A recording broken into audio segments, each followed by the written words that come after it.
Nah. All right, let's go live.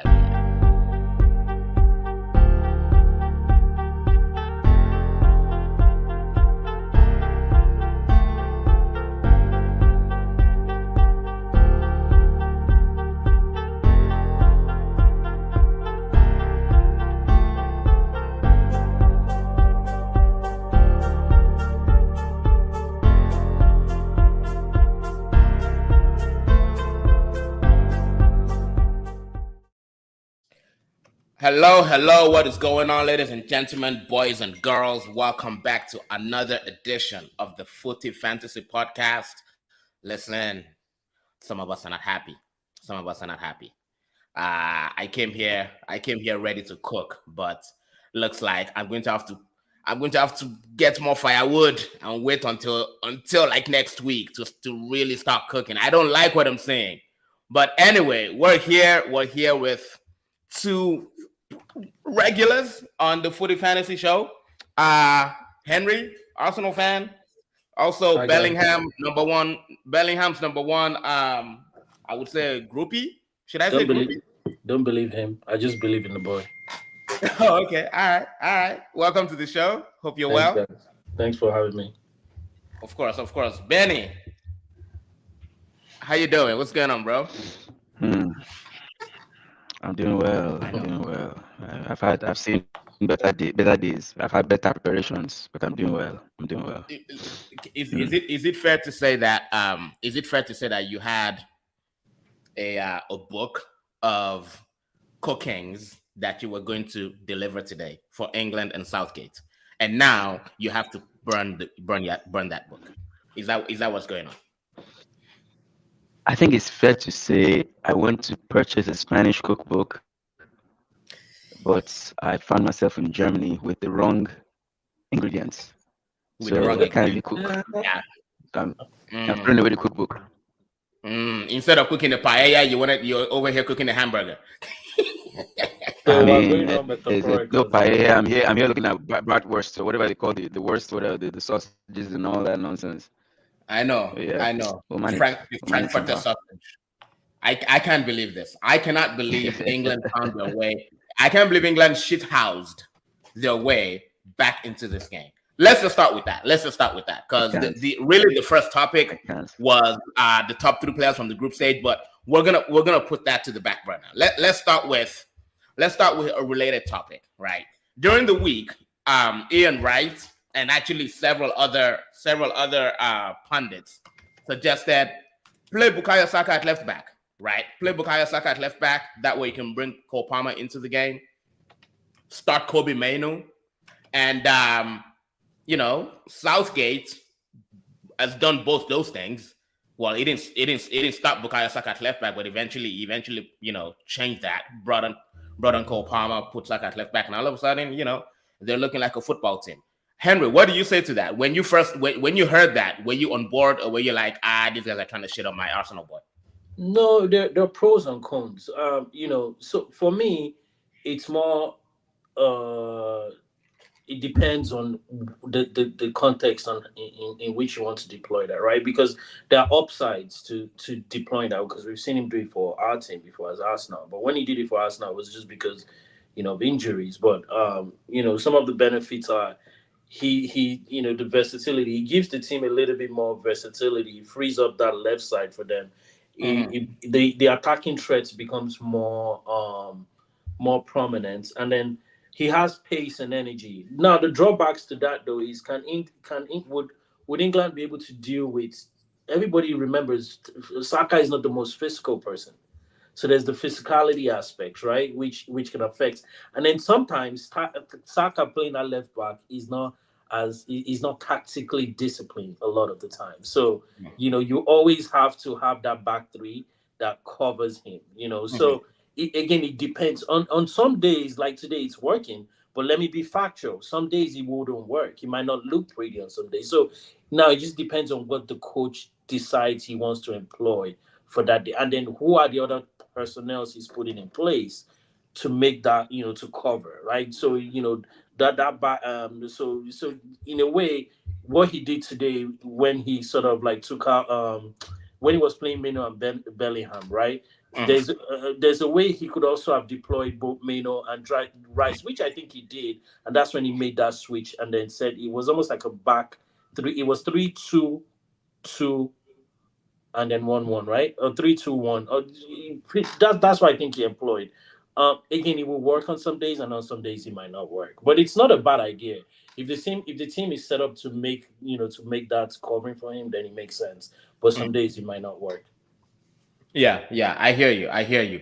Benny, like we've seen prior to the Slovakia game, which is currently still going on, we've seen England play 3 times, right? And at best, all 3 games were underwhelming at best. Bro, like, do you think England has had the easiest run in international football that you've seen in the last decade? I like how you frame that question to have you just say yes or no to this idea that you're putting forward. Knowing full well I'm going to say yes. But yes, look, and I'll go back to the Saka thing in a second, but I don't know if it's just a function of how the seeding is done, if the drawings are done or whatever. But yeah, England, this is not the first time England has had a very easy group. Over the years, they've had easy groups, and maybe, in a way, maybe that's what has masked the ineptitude of Southgate, because they're up against like piss poor teams, but they just somehow eke out a win, and he looks somehow good when he really is not any good at all. Only Southgate can have 3 players of the season in different leagues all show up and start playing like sugarcane farmers. I don't understand. You have Bellingham out there from Spain. You have Harry Kane from Germany, and you have Phil Foden here in England. And Phil Foden had like some competition too. Like in the squad, they had Declan Rice, he had Saka. Like these are top quality players for the teams, for their respective sides. Somehow he has brought them here and made them just farmers. That's all I can call farmers. Is all I can call them. And we can say, oh, take out this guy, take out that guy, take out that guy. But really, it comes from the top. It comes from the coach. It comes from the coach's selection, the selection of the coach himself. He's not qualified to use these players. And it goes back to my hot take from a few months ago when I said English coaches are not good. And it's not some kind of anti-English whatever, but they're really you can't sit here and tell me there are any proper English football minds right now. Like most of these players, these great players that played in England, they played with coaches that don't necessarily instill like these ex-players. They play with coaches that don't instill like tactical understanding of strategic knowledge or whatever. You talk about the Gerrards, you talk about the Lampards, you talk about Gary Neville, all the ex-Man U players. The reason why all of them sucked as coaches because they played for Alex Ferguson, who isn't necessarily known for like his tactical genius or whatever. He's one of those like leaders of men or whatever. And right now, these guys are coaching on vibes, and not even good vibes. Just like, let's just go out there in it, this and that, and let's just go and play. And that's what we're seeing right now. Even though Slovakia somehow at the very end, and my ticket don't cut. I bet Slovakia I gambled and I put money that Slovakia would beat England, and it was good up to the very last minute. One is that these guys had to show some genius, irrespective of the coach, and the coach is there collecting the plaudits and whatever. But England are not going to win anything with this guy as coach. Honestly, I don't think they'll win anything with the crop of coaches they have right now, English coaches. They're not going to win anything. They need a proper foreign coach who is adept at tournament-style football. What did Southgate do before this? He played relegated Middlesbrough. Why is someone like that handling these top-tier players in the world? Like their squad could, compete with any other squad they like on paper. And the man will come out and have the guts to say the reason why we haven't really replaced Calvin Phillips. You're resting your lack of a proper your terrible result on the absence of Calvin Phillips. At what point in the whole preparation for this didn't you think, okay, you know what, Calvin Phillips for the past 2 years hasn't really been playing consistently? At what point didn't it come to your mind like, yo, you know what, we might need a replacement for this guy. We might need someone that's like adept to sitting for the like a defensive mid, a replacement for this guy. It didn't even cross your mind, and now you're coming here talking about, oh, we really didn't even find a replacement for Calvin Phillips. England won't go far. They might win this game, but Switzerland might even beat themselves. I think they're playing Switzerland next, right? They play Switzerland next on Saturday. Yeah. Switzerland will probably destroy them. Probably. Yeah. Again, these brilliant players, which they are top tier players, they might show up and just show sparks of brilliance to win the game. But when they hit the big dogs, they're not going anywhere. I mean, they've always done, right? Since what? It's what they've always done. And going back to the whole Saka midfield thing. Yeah, Saka is no longer playing left back. He's played. He's now on the right wing. He's now switched to the right wing. When they took out what's his face, Trippier, and brought in Palmer, they moved Saka to the left wing back. Okay, just stay there for a while, and then they took out Manu and brought in Eze. Eze's playing left wing back right now. And they almost considered it. Yeah, Eze's playing left wing back right now. Saka is back to the top front. So honestly, we can move pieces all around, but if the tone at the top is dead, your big players will not perform well. I can still Harry Kane playing like a regular Sunday league striker. Harry Kane, probably the best striker of this age. Harry Kane, or right now, like, I shouldn't say of this age, but best striker. I agree. I think it's the best number 9 in probably world football right now. I would say he is. And look at him playing like just going for headings, tappings, small tappings, or whatever. Yeah, Yakubu settings. Let me ask a let me ask a question. And this question will implicate the Jude Bellingham back and forth that we're having, Henry, a few podcasts ago. Do you agree with me? Because I don't know. A lot of people, I've spoken with my brother about this, and I'm not sure. I think he disagrees. But my thing is, it is almost impossible to play a forward line having Jude Bellingham, Phil Foden, Bukayo Saka, and Harry Kane and expect much success. The reason I say that is this: Harry Kane wants to drop deep, right? Jude Bellingham operates from like inside the box / edge of the box type of midfielder. He's a 9.5. He's not a 10. He's a 9.5, really. Phil Foden does his best work from inside from the middle. Is it reasonable to say that, look, to get the best out of this team, you must drop one of either Phil Foden or Jude Bellingham? You have to bench one of them. You can make a case for it, but the question is who. That's where the judgment call comes in as a coach. You have to make that judgment. But I don't think he has the tenacity to make that call. That's the problem. That's always the problem with Southgate, right? As Benny said, it's not. These players are much more capable than what we're seeing, because we've seen them do it at the highest level, right? So if it was like, these guys are only doing it in just one league, these guys are guys that are performing week in, week out in Europe, across the board, right? So I think in this case, just because if you have all of them together, the areas that they are that are most effective is around that 9, that forward, that center forward position. So it almost feels like they clog it up. Yeah. Right? They constantly clog up the area. It's possible that you have to either. Okay, there are two ways to go about this. That's why I said it's the function of a coach, right? Is you either tell one to hold back and not make those runs, but I don't know how you tell him if that's just what he does on a weekend basis, week in, week out basis. I mean, you tell Harry Kane to stop dropping deep. No. He does. Well, that's what I'm saying. I would say maybe more of Jude, like try and just hold your position, like hold that 8 position and try not to venture in as much. But it's also going to be difficult. If I was him, I would actually play to their strengths and maybe bench one and bring in the other one the second half, and then create more width. Exactly. Especially not only is he choking up, not only is he choking up that middle area, but you're also not providing any width because you're playing Kieran Trippier at left back.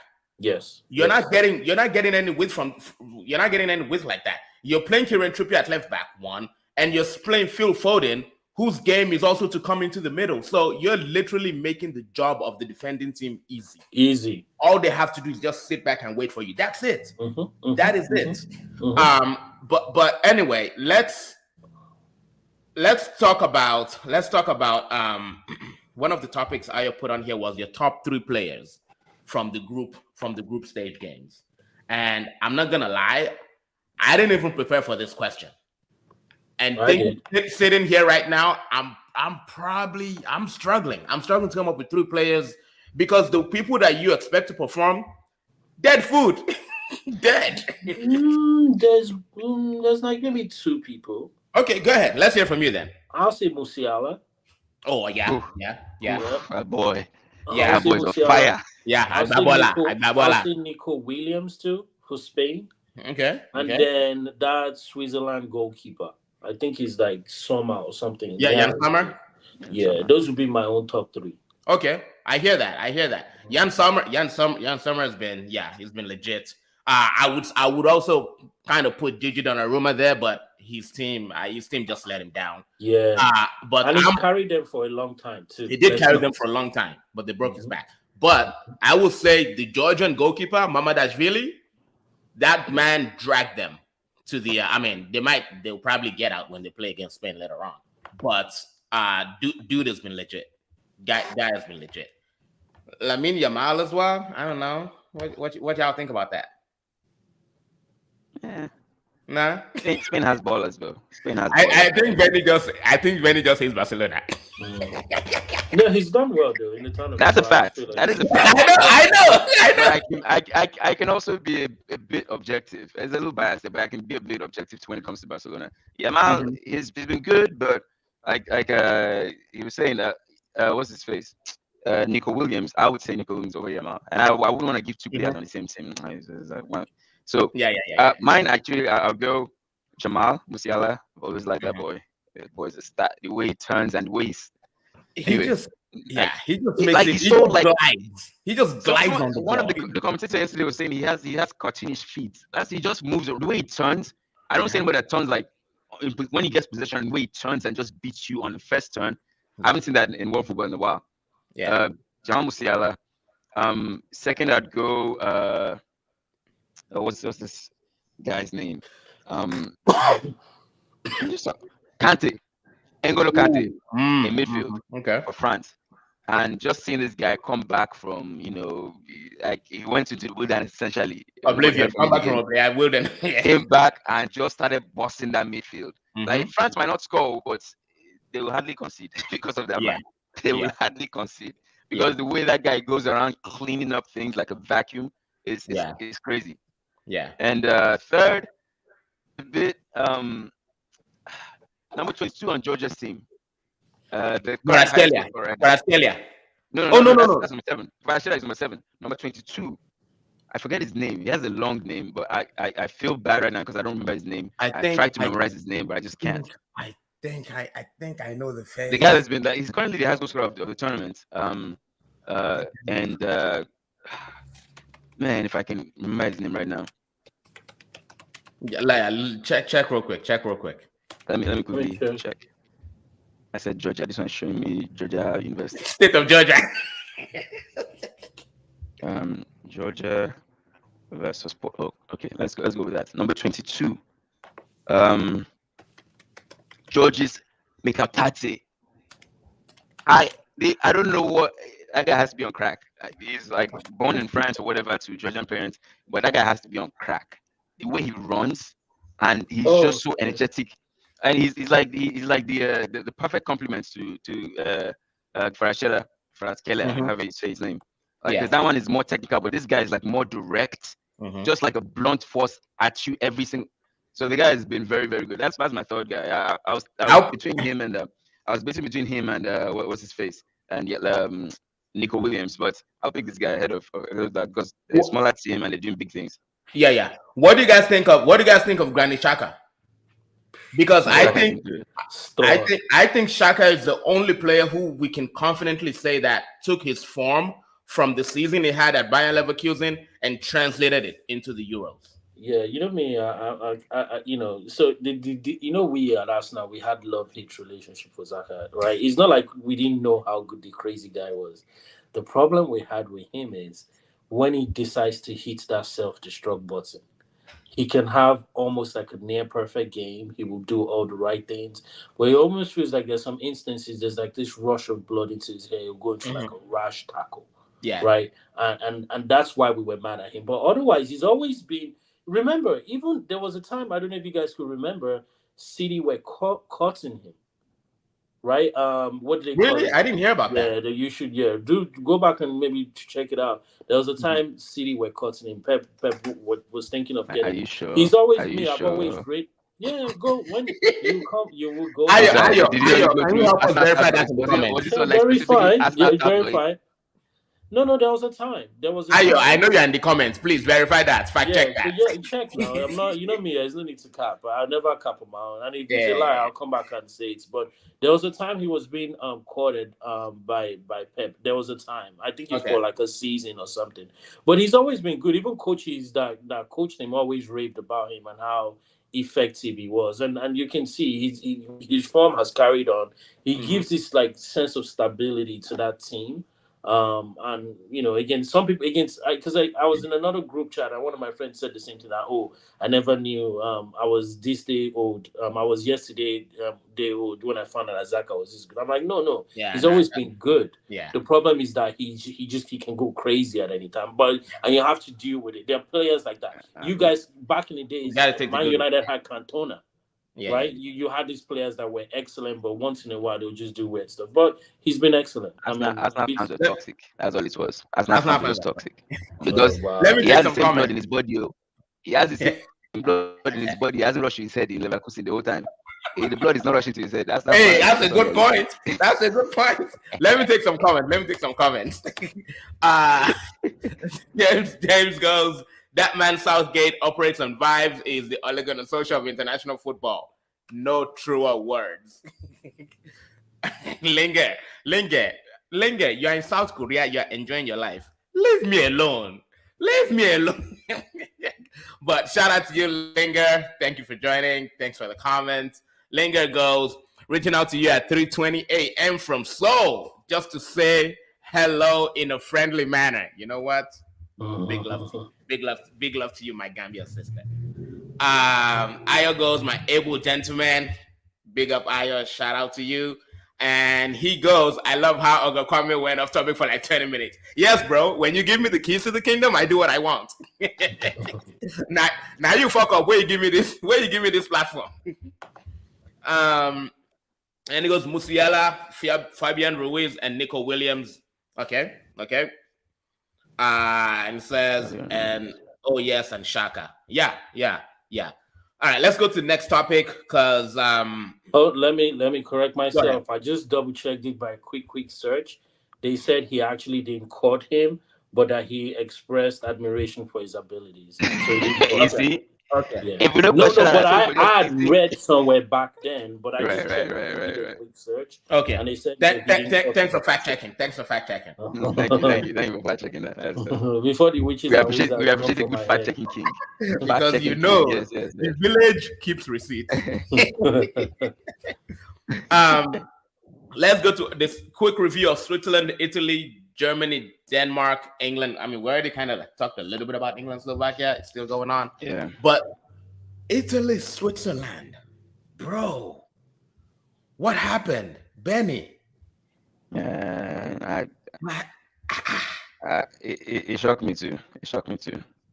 Let me take Ayo's comments. I think this is supporting you, Henry. Yeah, Arteta asked Pep to buy him from Man City in 2019.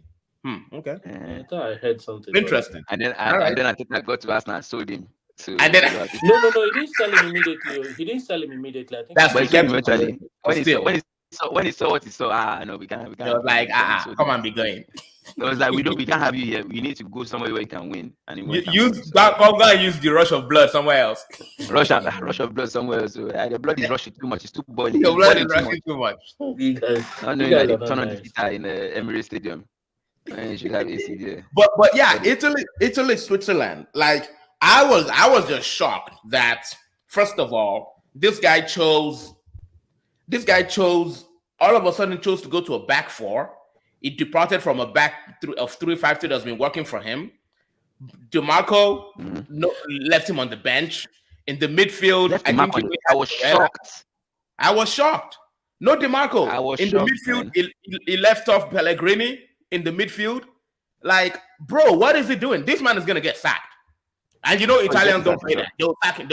For sure. Spalletti's getting sacked. What do you think of that game, Benny? And just when he started with El Sharawi and Damian, instead of I want to defend champion. I know. Ayo, you need to get. If you were here, I would have given you a red card. Get out of my comments. Okay, go ahead, Benny. Man, he left DeMarco on the bench, and the way he deployed, I don't know, changed the back four. It was just strange to me because as much as I know Switzerland, they are decent, but to change your whole formation for Switzerland is crazy. Yeah. It's insane to me. And you know, only reason I'm happy, a little happy, because first of all, I'm a Jorginho fan. I'm a big Jorginho fan, even though he has his big weaknesses. Crazy weaknesses. He put Jorginho on the bench too. He didn't play Jorginho as well. That's my point. So they don't have anybody to blame. They blamed him the last 2 games. Oh, Jorginho this, Jorginho that. Put him on the bench now. Look at them losing 2-0 to Switzerland. So as bad as Jorginho is, he is probably one of the best recyclers of the ball in world football in terms of like knowing where the ball is going next and this and that. He's not strong. He's not defensively astute. But one thing you know, when you're trying to keep possession, when you want that ball to move and flow, Jorginho is the man for you. So for the guy to bench him and put Fagioli or whatever his name is, actually Fagioli. Fagioli started. I think Cristante is who he brought in for Jorginho. What's it called? One of them. He started. Fagioli started. I think he brought in Brian Cristante later on. No, Cristante started this game. Cristante started. Okay. Started this game. Yeah. So she started Cristante over Jorginho, thinking, okay, now we have more steel there. When he needed someone to like actually help move the ball around. To me, he deserved what he got. Obviously, he's going to get fired. Obviously, he's going to get fired eventually. Yeah. Italian fans don't play. They don't joke like this.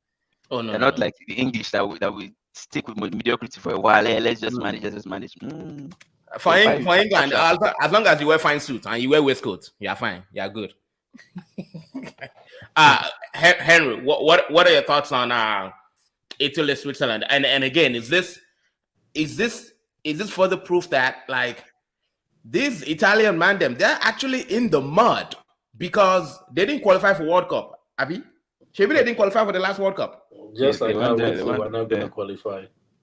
Huh? Just like how we too are not going to qualify. I know, right? No, but like these guys did not qualify for the last World Cup, and the next major competition they play in, they get eliminated at the group stages. I mean, round of 16. Sorry. And even the way they qualify from the groups, it's like they use all their luck to qualify from the groups. Yeah, so I just. Sorry, go ahead. No, go ahead, Benny. I was going to say, I think they're also suffering from a lack of talent in general, I think.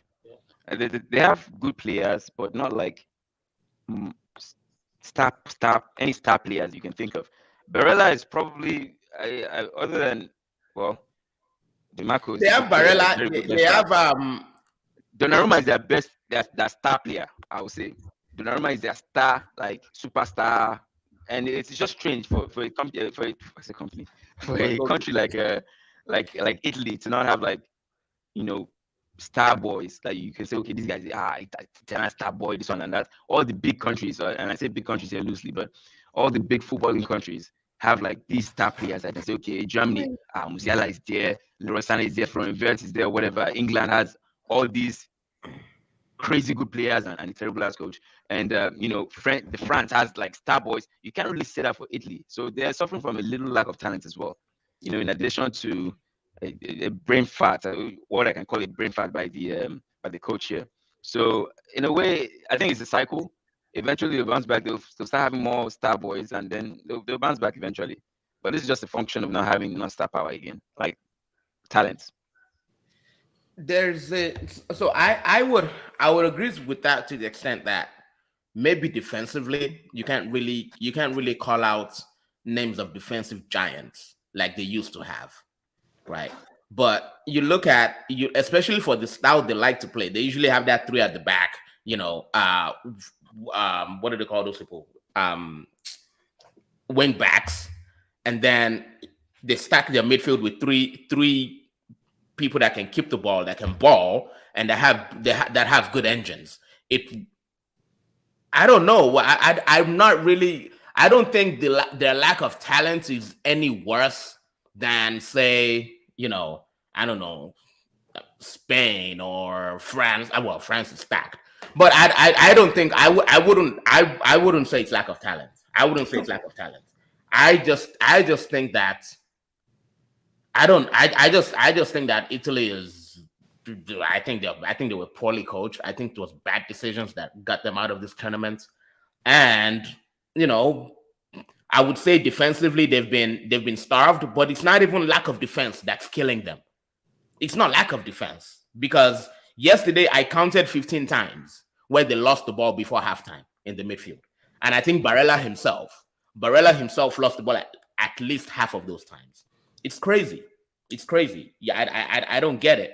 Like, how am I watching Italian football in 2024 and I'm seeing Damian at wing back? Damian from LVG days wasn't like I don't know. I'm not. It's crazy. It's crazy. Henry, what are your thoughts? Yeah. So what's funny is I think that the game was more of a tactical flaw from the coach's fault, because the team that could have afforded to actually play 4-3-3 opted to play conservatively and chose to play 3-5-2, which was Switzerland, right? They even had the better personnel to play 4-3-3, and then the team that were more positioned and had the better players to play 3-5-2 opted to bench the players that could actually play the 3-5-2 effectively and potentially win by playing on a counter, right? In essence, what Switzerland did was really just to use their wings. They used their width, right, to try to break them down. I think Italy sort of set out to try to control the midfield, but it just wasn't happening, right? So that's why I think they had. But what was more concerning is if after that first half you could easily have switched things around too, and said, oh, let me make these changes, because. But Benny makes a very valid point, and you're saying you don't agree, but I agree with him, because in most teams in these Euros now, you can at least count one, if not two, key players, star players in each of the different sections. So you can at least count one key player in defense, one key player in midfield and attack. Right? For Swiss, they have Akanji. Right, they have Saka, and then I can't remember who they really have up front, but they have some. They have Brilliant Bolo. But again, they've also played together for a significant amount of time, and these are players that understand each other. They're actually a bogey team in this tournament, right? On their good day, they could shut the lights out, right? They can shut. You see them and Austria. They have just these. Austria coached by who? Ragnick, Ragnick. Same Ragnick. Yes. No condition is permanent. But as I said, Switzerland is, they're an above average team. I won't say they're excellent, but they're slightly above average. And if they keep it, they might have a good team. They might be the Algeria of this tournament from the last World Cup, where they went. Was it Algeria? What team went all the way? Morocco. Sorry, Morocco. They might be the Morocco of this tournament, but let's count. So let's count key players in the Italian squad though. Like defense, they have Gigi Donnarumma. Not goalkeeper, right? That's all. Defense. But that's all they need. It's also. England. They have Pickford. Defense. They have what's that one from Inter Milan? Bastoni. They have Bastoni in defense. Okay, Bastoni is good. He's not like these. He's not world good. I would say it's better than. Is just as good as and effective as John Stones in the England defense. I'll give you that. I'll actually give you that. I'll give you that. All right. Wing back, they have DiMarco. Midfield, Tonali, Barella, Marco Verratti. Tonali suspended. Okay, all right. Barella, Marco Verratti. Verratti is gone. Verratti is not this team now. Verratti, which year? Yeah, why? What is it injured? Is it been injured or something? I don't know what he is, but I've been looking. Okay. In forward line, I don't know where he went. Forward. What's his name? I would put Skamaka there, but even then, Chiesa is a baller. Like, what are we talking about? Chiesa was a baller before that Achilles injury. He was a baller. When he had that injury, he's been a shadow of himself. He's been a shell of himself. So Verratti is in Saudi. Tonali is suspended. Barella is probably the only proper, like, good midfielder, like virgin of star midfielder. Actually, he was. I'll give him star. I'll give him star midfielder, but he's not like, it's not an eye popping like, see Barella, let's go for. No, Cristante is mid. Honestly, Fagioli is mid. Jorginho, let me ask you a question. Barella in Chelsea, are you taking him? Yes, now. But what do you have in Chelsea? Henry, Barella in Arsenal, are you taking him? You see? I think he says 13. Okay. He says 13. Okay. Let's ask him too. Ben, let's ask him. Barella and Man U, will you take him? I'm taking him. I'm biting your hand if I'm taking him. But what do you have in Man U again? That's my point. You see, teams that have good midfielders will hesitate. He's good and all, but I will take him. They will hesitate a little. Chelsea will say yes. Man U will say yes. So that's not a good yardstick. Yeah, Chelsea and Man U don't be good yardsticks at all. So, like Verratti, who was a star midfielder, he plays in Italy now. I say Italy. In Saudi right now, in Saudi League. I didn't know he went to Saudi. I didn't even know he went to Saudi. Exactly. That's how I thought it was. As much as I like Jorginho, and contrary to what Jorginho, I've always liked Jorginho. Whenever let me take comments. Let me take comments. So you can. Let me take comments. Let put it on there. Let me take comments. So I goes. I want defending champion. I'm gonna call me stressed. I am stressed. Italy lost yesterday. England is winning today. Nah. I love Benny loves Jorginho right now. I remember when you could not stand him. Benny, you've been put up on charges. Defend yourself. Go and remember. I don't come out here bashing Jorginho anyhow. I always talked about his weaknesses and his strengths, and I emphasize his strengths a lot. The only time I remember bashing him was back in the Sarri days. What I just hated the fact that Sarri made sure everything ran through him.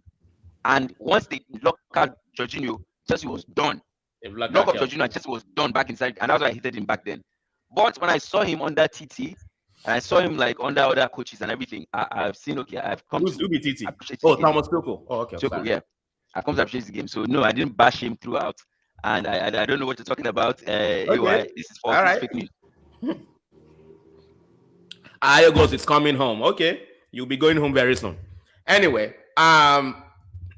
next, so yeah, Italy, Switzerland, yeah, horrible. Germany versus Denmark. I'm not gonna lie to you guys. I thought Germany were mid in that game. Bruh. They were not good. Yeah, Musiala balled out, showed his quality, stood out amongst everyone else. But let's not lie. Oh, Germany played well. I don't know what game you watched though. I don't think they were I don't think they were that great. I thought they were there. So I don't think one thing I will give what's his face? The coach, and this is why coaching is so important. He made some key changes and didn't make some changes that people were expecting him to make. And it paid off. Like Havertz, everyone was like, Havertz come out, he puts a full crook in there or whatever. The guy said, no, I'm keeping Havertz in there because I'm not going to win a lot of headers against these Danish defenders. I want someone that will be better on his feet. And Havertz balled yesterday. He balled. Let's be honest, that guy balled. He missed chances too. Or whatever. Yes, he missed chances too. Let's not get it twisted. That's fine, but he balled. You can miss a chance and still ball. That's fine. Instead of what's his name, Florian Wirtz, this start again, like you said. I think Saka is probably the only one that brought his form from club whatever to. Florian Wirtz has been kind of mid, honestly, like all tournaments. Now he said, okay, instead of Florian Wirtz, I want someone that's going to stretch this team and run. And brought on Sané. Yeah, and he brought that guy on. And Sané didn't really play too well, but he was effective stretching that defense. Won many fouls. A lot of fouls, man. And that guy, it takes just one. That chance that Havertz missed. If Sané was still up, I feel like Havertz would have passed the ball. They fouled him before he got to that point, and maybe that puts Havertz too much. I don't know, but he shouldn't have missed anyway. Point is that coaching matters here, and he showed it by making some key changes and leaving players the way they were and playing to the team they were about to play against Denmark. They controlled the ball well, very well. Rudiger was Rudiger. Musiala was Musiala. And I thought they played well. In my opinion, I thought Germany played. I mean, they played an efficient game. Perfection, but they played very well. They could have easily had like 4 or 5 goals. Yeah, game. They could easily have 4 or 5 goals. So they did. Okay. They had chances. They did, and they did have a lot of chances. They had a lot of chances. And they also adapted well. The in-game changes. That's really where, and I think that's what Benny keeps referring to. And if I'm right or wrong, you can correct me. When he keeps saying that's the difference between a lot of these England coaches and a lot of all these other foreign coaches, where they're able to in real time read what's going on and then effectively quickly make those in-game changes. And literally you would see the difference. So it's almost like they're literally very, very smart football minds, like football brains. You can see the brains working, ticking. Like look at the crop of coaches, for instance. You see Italian coaches, even though some of them have brain facts or whatever, you can see there's a system in which they kind of play. Absolutely. They have this philosophy they come with. How many England coaches do we see with that? In the last 20 years, what was the last England coach I made you say, this guy's a good coach? In the last 20 years. Yeah. See, I'm not going to exaggerate. I've come back so what is it about England? What are they good at then? Marketing.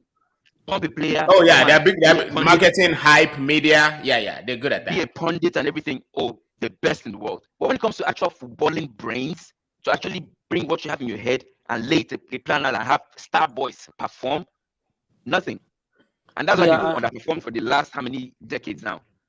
I think my own theory before was that prior to this their own generation of coaches, you see how you could go back to the La Messina with the Spanish coaches, the Pep and all of them, and then the German coaches too, where it's just the fundamentals that it's consistently drilled into the players from the academy, right? Yeah. So and then with the Spanish coaches, is more of the tactics and the techniques and how you're using them. I think what England coaches used to be known for back in the days was man management, right? The player management. So so even Fergie will tell you, I just knew how to get sometimes the correct players, and I know when to use them, when not to use them. Do you understand? But I don't. Not down to tactics or anything like that. Saying now, what can we say now? How do we? You know how you can? Let's say you can watch a game without knowing who the coach is, and you can say, this might be coached by a Spanish coach. Coached by you can't say, okay, this looks like an English coach team. So that's why that's where the problem. And you know why? You can actually tell when it's English when they start playing nonsense. You can tell exactly when they start playing football. Yeah, especially, and that problem has become a lot more visible in this day where tactics are actually important. Your man management is good, but now you have to show working. You have to show working. We need to see tactics. Football has become a lot more tactical today. Very, very tactical. The X's and O's have to be very, very you have to come there with a very, very clear vision of what you want to do, not just put there. There's only one coach, in my opinion, I think does this, where he just goes in there and just puts players in a place to shine and doesn't really rely too much on tactics. But then he is probably the greatest man manager of all time, Ancelotti, in my opinion. Absolutely. In terms of tactics, you can see it's not too tactically. I don't want to say tactically sound because he knows the game, but he's not too focused on the tactics. It's more about putting the right personnel in the right place. And and I don't know what it tells them. Whatever it tells them, it'll make the short man believe they can beat the Giants. Whatever it tells them, they'll run through a wall for him. They want to brick walls for him. So that's different. And it's just he's the exception, not the norm. Everybody else now, they have a tactical approach to games. What is Saturday doing? What is his approach? Oh, we haven't found a replacement for Calvin Phillips. Now West Coast today. We haven't found a replacement for Calvin Phillips. Calvin Phillips. I just saw and this is just a theory. I saw at the end of the first half of the extra time when those players were coming out, it felt like they were gingering themselves. When Sunday wants to talk, they'll say, yeah, don't worry. They'll go and ginger themselves. I think they're starting to ignore him. Once you start ignoring him, maybe you start talking. I feel anger. Anger is what, because Jubilean was anonymous the whole game. I just scored one banger. Anger is probably what can get them through this tournament. Nothing else. If you listen to Southgate, you will go home. And you know what's crazy is I fear that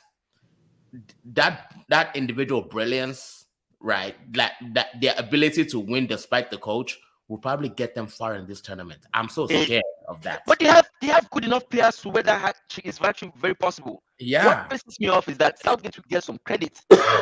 He will exactly. He will get credit. No, the tournament without the natural left winger, left back. Yeah. He put Luke Shaw from coming from sick bay to national team. What kind of nonsense is that? Bring on one seater. Sick bay to national. What kind of promotion is that? I don't know who Luke Shaw's pastor is. I don't know who Luke Shaw's church is, but I'm going there next time because that's promotion that's unheard of. From national team or the national stage. I want to go to that church. You know what? At my age. You know what? I don't understand. Is Okija shrine? Bro, listen. Luke Shaw's pastor. Like this. Luke Shaw's pastor has to be working overtime because not only does this guy keep getting contracts at Manchester United, he also keeps getting highly rated in the England national team. I don't get it. Do you know that? Train. Yeah, he hasn't trained. He didn't train. He couldn't train on like 2 games. He couldn't train. Yeah. How? Yeah, he didn't train. Take a chance on a young left back or non-left back to know, okay, yes, we're taking a chance here. No, Tyreek Mitchell, they left him. Lewis Hall, they left him. Take a chance on a regular left back. I mean, okay, we're just short of left backs. All our regular left backs are injured. Yeah. I understand that perfectly. But trying to play Kieran Trippier in left back, forcing that, and honestly, that dynamic, honestly, is probably what adds to their dismal performances. Yeah. Having the right-footed left back, playing with Phil Foden, who loves to cut in, create some kind of imbalance in that place that's just not good. You need a left-footed left back right there, so you can feed Phil Foden on the outside. Not always coming on the inside. Phil Foden is already trying to cut in on the inside, cut on the inside, creating an overload in the midfield there, and it becomes easy. Defenders are like, you made this work easy for me. Yes, now. I don't want to stretch myself. Yeah, I can just sit right here and I'll be good. Yeah. Let's the next one is about to start. But let's go to Kudos and Donkey of the week, and I want to ask a question, and I'm trying to get you guys to answer that question in this Kudos and Donkey section because I think. Oh, let me see. We have a comment. Let's go. All our goals. Luke Shaw's pastor would be trending tonight. Seriously. But I want to go back to that Germany-Denmark game and the offside decision that ruled Denmark's goal out. Right? Did you guys see those images? Mm-hmm. Literally less than 1 centimeter. Like that guy's shoe size made him offside, literally. And I got talking, and I watched the video. First, I watched the video of the Denmark coach. I mean, he wasn't like being salty or anything. Congratulated the German team, says how he admires the football. The coach is doing a great job, and he respectfully goes into like how they have to review these rules. Like when a decision is that, bro, it's less than 1 centimeter, right, of boot material, right, that is offside. How do you know? How can you say that it's offside with statistical accuracy, knowing that you can't really tell when the ball leaves the boot of the passing player, right? So my thing is, I'm giving Michael Oliver, the VAR team yesterday, Donkey of the Week. Again, not because I'm salty. I mean, then Germany should have gone through the play-doh or whatever. But yet again, right, I just think that there has to be some amendment to the rules that leaves room for statistical inaccuracies, for margin of error. Because when you're telling me that 0.5 centimeter is offside, but then you're not showing me when the ball left the boot of the passing player or the head of the last passing player, how can I trust that statistically? How can I trust it? No, but I'm sure they're checking it though. I think they're checking it. Yeah. Yeah. There's no way they interpret that rule without checking it. Without checking that, I think they freeze the frame there when the ball freezes frame by frame. But obviously they don't show us. Maybe there's a millisecond, maybe that ball is still in contact or the ball. That's what I'm saying. So if go ahead. Yeah, having said that, those are the parameters of how they use this, right? You cannot erase that for like ever. You can't erase it. Now, but Benny, doesn't it make sense to not give the benefit of the doubt to give the benefit of the doubt in that situation? Because if it's that close, doesn't it make sense to give the benefit of the doubt because you're going to be giving the benefit of the doubt to every situation like that? But where they froze it, now you're telling them to like keep extending that frame until he's onside. Where they froze it, it was off. Factually, it was off. Like by definition of the law, let's have law today, it's offside. That's the thing. I know it's weird and everything, and it's actually very accurate compared to what the nonsense they do in the Premier League. This one's very accurate, which is why I'm not even arguing at all.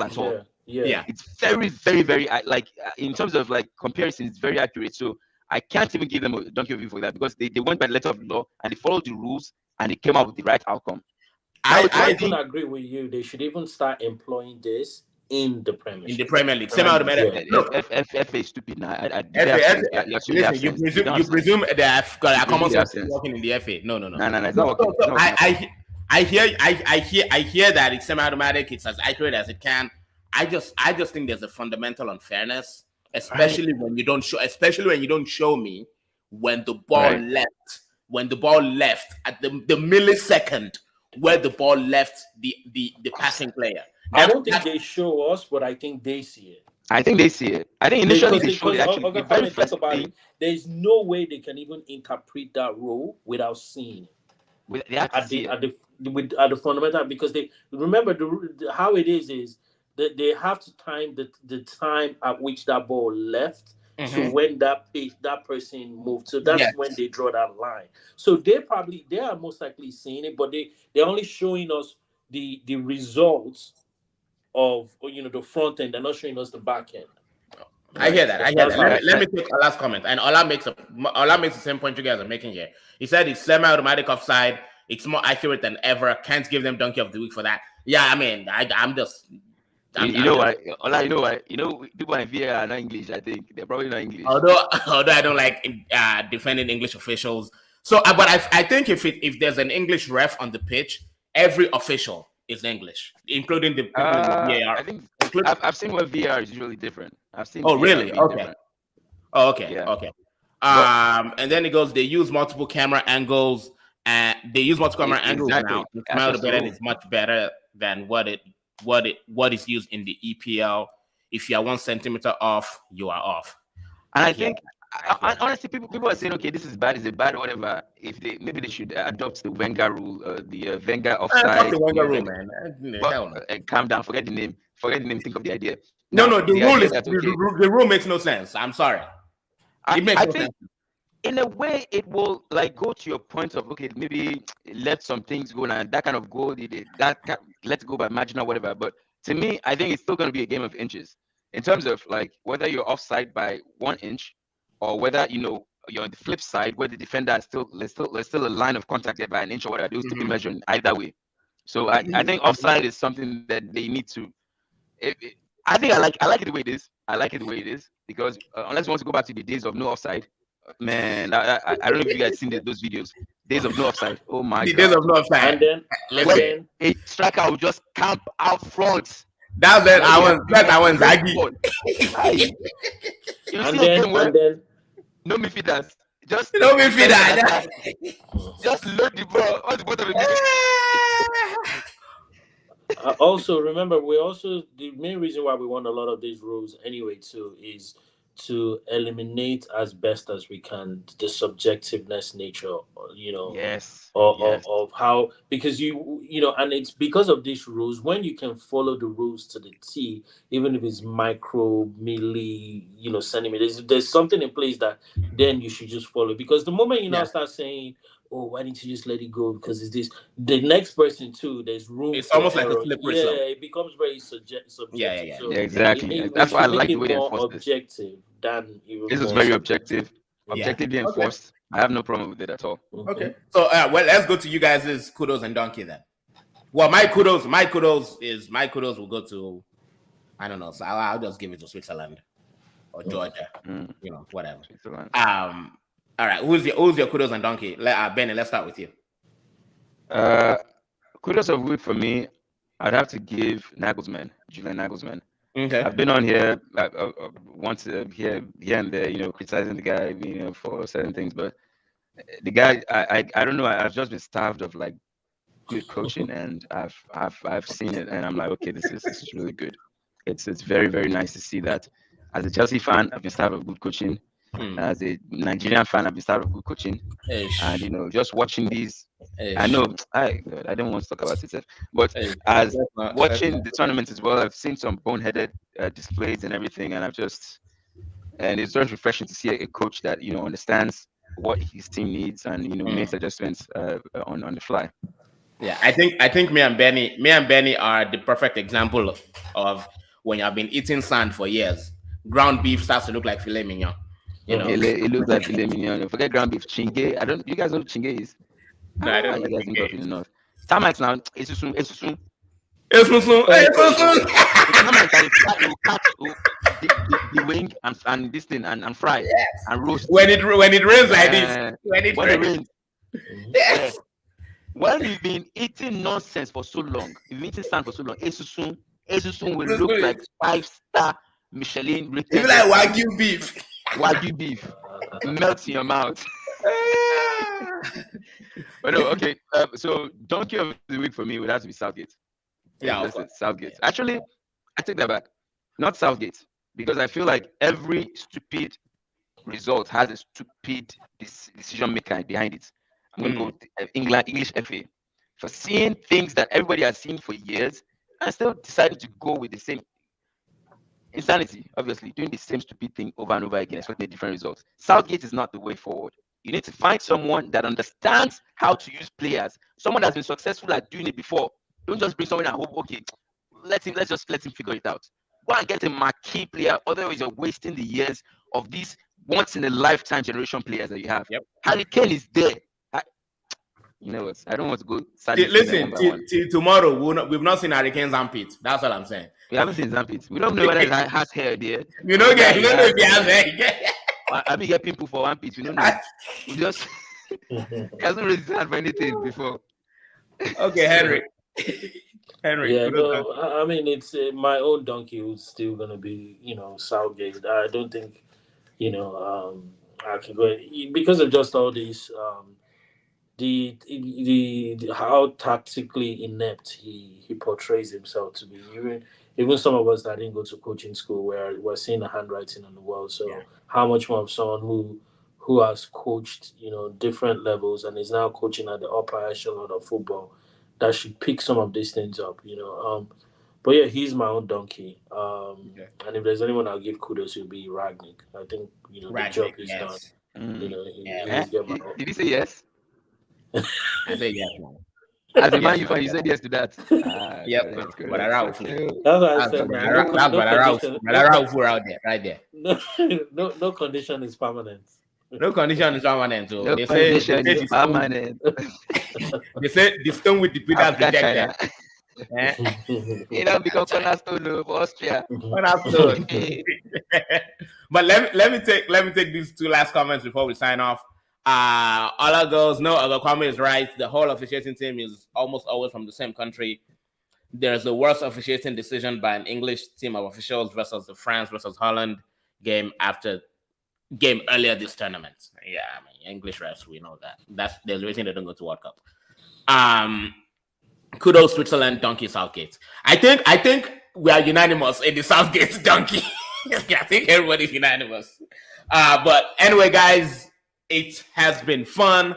While we're at it, ladies and gentlemen, follow us on all the socials. On YouTube, we're at Footy Fantasy. On Twitter, we are at Footy AD Fantasy. On Instagram, we're at Fantasy Footy. If you have not yet followed the channel, start following us. And we usually have like summaries or like quick cliff notes of these podcasts about 24, 48 hours. And yeah, feel free to watch that if you don't have time to watch the whole hour-long episode. That being said, Henry, appreciate you for joining us. Thank you for having me. Have a great rest of your day. Benny, thanks for joining, bro. As always a pleasure, guys. All right, guys. Spain, Georgia just started. Thanks everyone for joining us in the comments. Ola, Bucci, Ayo, Linger. See you guys next week. Peace. All right, later. Bye, guys.